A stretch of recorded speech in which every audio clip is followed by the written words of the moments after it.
आता सगळ्या घडामोडी सविस्तर पाहूयात। विधिमंडळामध्ये जनसुरक्षा विधेयकाबाबत बैठक पार पडलेली आणि आता हे विधेयक पुढील आठवड्यामध्ये सभागृहामध्ये मांडलं जाणार असल्याची शक्यता आहे। या विधेयकाबाबत मुख्यमंत्री देवेंद्र फडणवीस यांनी आढावा घेतलेला आहे। मराठीच्या विधिमंडळामध्ये जनसुरक्षा विधेयकाची बैठक झालेली आहे आणि याबाबत मुख्यमंत्र्यांनी आढावा घेतलेला आहे। पुढील आठवड्यामध्ये विधेयक मांडलं जाणार आहे अशी सूत्रांकडून माहिती मिळते। जनसुरक्षा विधेयक सभागृहात मांडलं जाणार असल्याचं सूत्रांकडून कळतंय। सागर कुलकर्णी माझे सहकारी या संदर्भातली माहिती देत आहेत। सागर,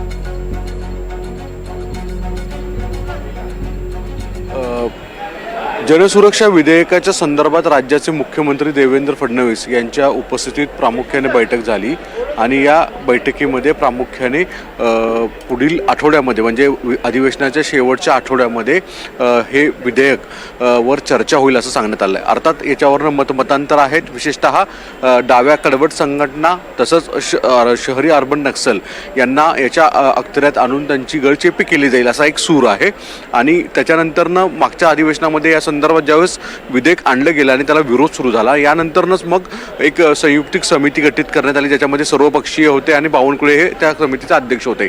अर्थात यानंतरनं या संपूर्ण गोष्टीवर चर्चा केली।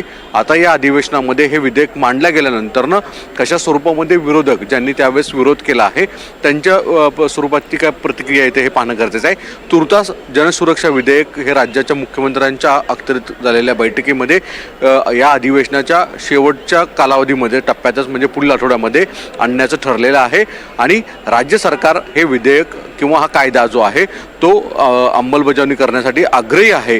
त्यामुळे अर्थात बहुमत आहे, यामुळे ते बिल काढणं हे फार मोठी गोष्ट नाही आहे। पण मुळात याच्यावरनं जे काही प्रश्न उपस्थित सरकारवर केले होते त्याचं शंका निरसन पूर्ण करूनच सरकार पुढे जाऊ म्हटलं होतं।